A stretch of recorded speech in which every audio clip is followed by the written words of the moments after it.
Welcome to the show. For those of you that are new here, I'm Chase. I talk about stocks and the financial markets, and this is how things go. I will say some things about the market. The market will go ahead and do those things. You will make some money. I will get some views. Everyone's a winner. So please subscribe and let's roll the tape. Welcome everybody to the Daily Recap Show where we talk about stocks and the financial markets. My name is Chase. If you like this video, please subscribe, hit that notification bell as well as the like button and leave a comment for the algorithm. Let's get into it. This is the daily heat map of the S&P 500 and US stocks slipped on Thursday, failing to build on Wednesday's rally fueled by a dovish Jerome Powell. And guys, a very mixed day across the board. There were winners, there were losers. For example, Nvidia gained, Apple lost. But what we really saw was the broader market actually fell. It's very hard to discern anything from this chart. The sector analysis is far superior. And you can see here that we actually had a very mixed day of trade. The winners being XLU, XLE, XLF,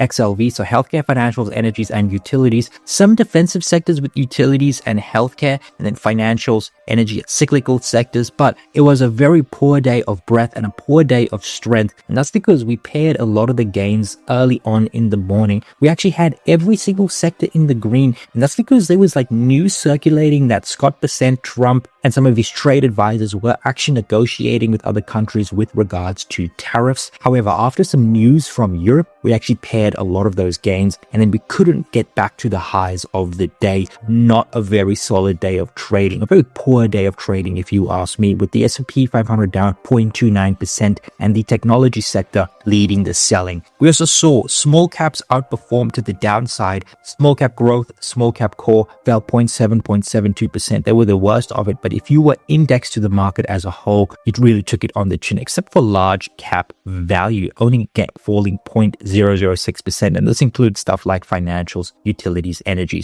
And globally, we saw much of the same too. Asia, as a result, was red because of China. North America, South America was red because of the US and some of these bigger countries like Brazil being deep in the red. But ultimately, what really led the selling today was Europe. Europe was all red. And that's because we got some news from the central bank that bled into global markets. The ECB came up and said tariffs would lift inflation away on growth, and tariffs could lift inflation by 0.5 percentage point, especially as we have a weaker euro, and stocks globally fell on the back of this. We also got some poor news from the Swiss central bank. They're saying it's cutting its key rate to rein in an appreciating franc, and that's because there's some deflationary stuff that they're trying to get rid of, as well as weaker economic growth. So just this news from Europe, pretty much weaker economic growth, potentially inflation concerns, led to global markets falling on the back of all of this. However, the US actually did see some very positive data. Sales of existing homes rose in February as more inventory became available,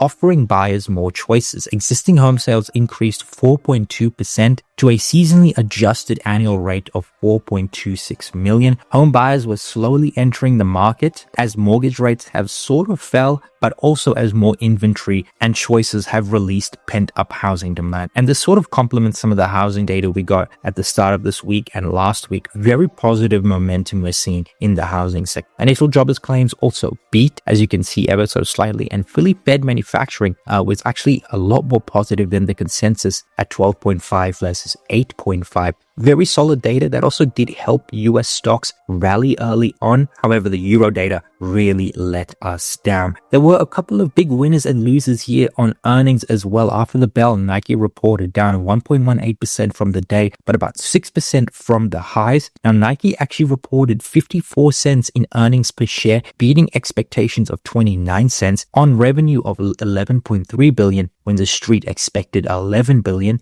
Now, Nike turned lower on its earnings call after guiding for a double-digit decline in the fourth quarter amid global headwinds with tariffs and foreign currency exchange. Micron was up 4% in the after hours after it had a double beat. It beat on guidance, it beat on earnings, beat on revenue, and actually reported great guidance. For earnings per share, the midpoint of the guide was $1.52. Micron came on and reported $1.57. Now, Micron came out and said it expects revenue at $8.6 to $9 billion. The street was expecting an $8.4 billion figure. So even the lower end outpacing Wall Street's figure. And that is very, very positive, all things considered. And that is why Micron gained. Another big loser today was FedEx. It had very mixed earnings, beat on revenue, missed on earnings, cost controls not looking too good, and lowered its full year guidance by a lot. And as a result, the stock's down 5% and probably will go lower in tomorrow's trade. Market breadth was not that great. 2,300 advances, 3,800 decliners. However, we did see net inflows in the Nasdaq and New York Stock Exchange. As you guys can see right here, we had net inflows. And generally speaking, when you get a divergence of positive net inflows that the market's going down, you tend to see a little bit of a relief rally.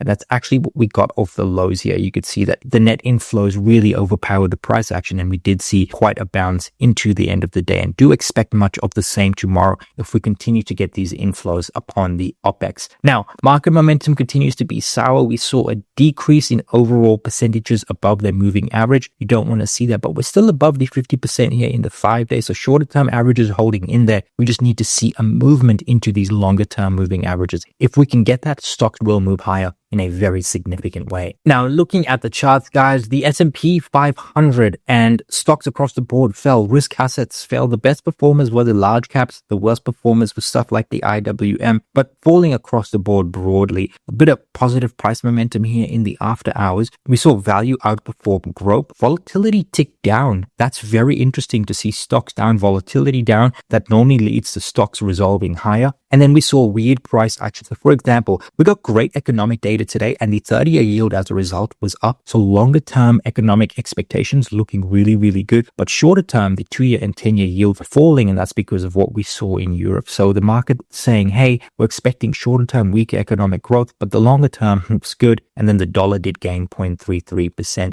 Bitcoin fell 3%. Gold and silver were kind of flat today. Let's talk about the S&P 500. Now, very, very interesting day of trade. Now, if we actually just go ahead and zoom in right here, the very first thing you guys see with the S&P 500 after today's trade is that we put in another wick like we did yesterday and like we did on Monday. This is telling us, guys, that bears are really liking this 5,700 zone. The second the bulls put in a high, bears come in and smack us right down. We are still in positive gamma, but it does look like this gamma flip zone is very, very key. Ultimately, guys, with the S&P 500, what we're looking for is a low to be bought in this region for us to move higher, potentially to take out all-time highs, but baby steps. We want to look for the 57.77 area. And what we're looking for is to buy in this buy zone right here. Now, we sort of did get there very, very quickly sometime last week. We'll see if we do get there again, but it does look like we're putting in a low in this area. If you've been watching my videos for the last week or so, I was counting the table to buy right here. You'd be up quite a number of percentage points from the low. Peak to close about 3%. However, the bulls still have a lot of work to put in. Nonetheless, we are looking for a buy situation around this zone. Ultimately, though, guys, if we do break below the 5,400 area, all bets are off. So if you are like getting into your positions right here, put stop slightly below the 5,400 area, because the second we break the 5,400 area, which would mean we put in a lower low, we're going to go straight to this zone right here, which is very close to the 5,000 level. So ultimately, we break this level, we're going to see a stair step down, and that would actually take us to a peak to trough drawdown of very close to 15%, 16.88% to be precise. So guys, constructive price action in the S&P 500 right here. Does look like we're putting in a low, but we just need to see the bulls retake the 5,700 on volume. We do that, we'll take out the 57.77, and then we can go target, the 5,900, the 6,000 level, and go from there. Constructive price action, but we need to see more from the bulls. Very similar situation in the Nasdaq 100. We see the bears smack the bulls down at these highs, but we are kind of just in positive gamma, and it does look like we're putting in a low right here. Exactly the same situation applies to the Nasdaq 100 as the S&P 500. We break this 19,000 level, we're probably going to some of these lows right here, and you definitely don't want to see that. And the Nasdaq 100 not looking as constructive as the S&P 500, but still this does look like we are forming some form of a bottom at these levels right here. Now, The RTY, very interesting, firmly in positive, gamma at the top end of the range. Guys, when you don't see the gamma flip lines move up, by the way, this is the gamma flip. Above here, we're bullish, below, we're bearish, looking to hit these zones in the second we get above or below. If these zones don't move upright, what happens is they become strong resistance and strong support for the market. And you can see on both days, the bears came in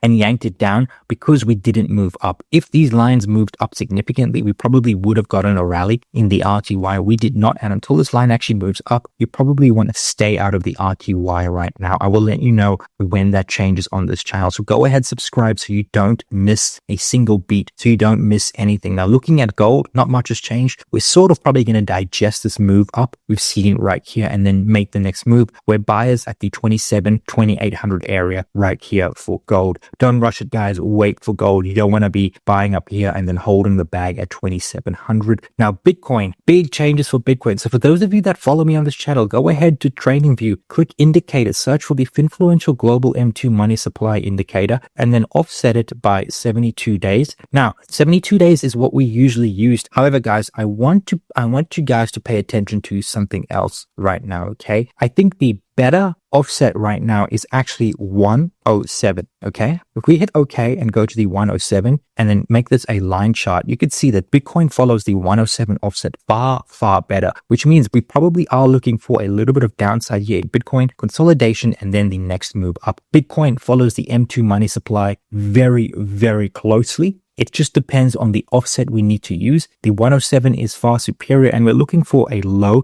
to be put in around mid-April, end of April. So do expect a little bit of downside here in Bitcoin. And when you see this happen right here in Bitcoin, probably will move into risk assets. So we could see a little bit of movement down in stocks as well. And if we just go ahead and put this on mute, click the S&P 500 and then go back to the candle charts. If we are to see a little bit of downside in the S&P 500, that could take us back to this 5,400 range right here. Now, we were expecting after OPEX a move to the upside, and that can definitely happen. Stocks are not as correlated to the money supply overall. Bitcoin is more correlated. But what I am saying is that we could see a little bit of downside based on what we're seeing with Bitcoin chart. I'm just saying, however, as long as we hold this 5,500 area, right, we could pull back into this area. As long as we hold it onward and upward, we remain constructively bullish. But remember, if we break below the 5,400 area, bad things will happen. Very bad things will happen. So we don't want that. Nonetheless, when it comes to Bitcoin, guys, as I said before, just expect a little bit of downside and or just consolidation here, sort of to digest everything we've seen in the last year, and then we'll make our next move onward and upward, probably retaking all-time highs. By the way, my end-of-year price target for Bitcoin is very close to 125,000. If we actually take a measured move as to where that will take us from where we kind of closed today, it's about 50% from where we are, 48%. So I am expecting a huge move in Bitcoin over the next year, but take it patiently. We're going to try and time this trade. You don't really want to time the market, but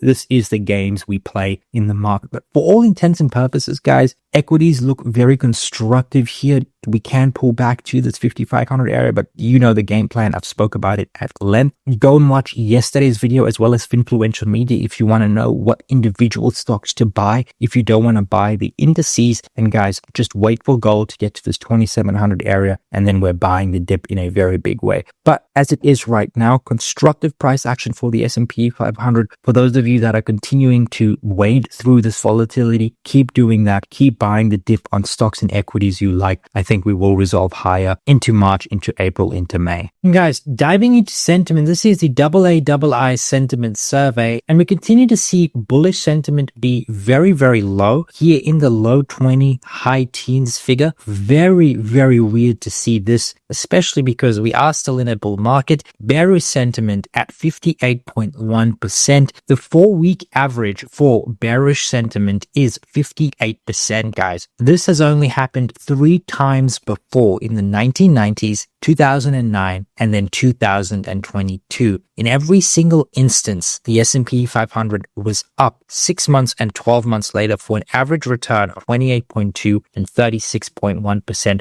100% of every single time it was positive. Now, this is a thin pool of data, so do take it with a grain of salt, but do be aware that generally speaking, when things get bearish, that is the time to add equity exposure and deploy some capital. Something else that could support a move to the upside is indices December, market breadth got extremely oversold, but price didn't. This time around, price has gotten really oversold, but market breadth has hung in there. And that is really, really positive, because when market breadth holds in there and price goes lower, more often than not, we normally resolve to the upside very, very quickly. Now, the S&P 500 peaked a month ago today, and we've seen stocks fall about 10% as a result. Now, could this be the peak for the year? I'm going to go out and say no, as only twice in the past 75 years has February been the peak for the year. The implication year, we likely go ahead and hit all-time highs at some point in 2025. My best guess, sometime here in the back half of the year. Now look, stocks can fall and end the year down double digits, but history would say something really, really bad would need to happen. Only 12 of the last 97 years did stocks lose 10% or more for the year,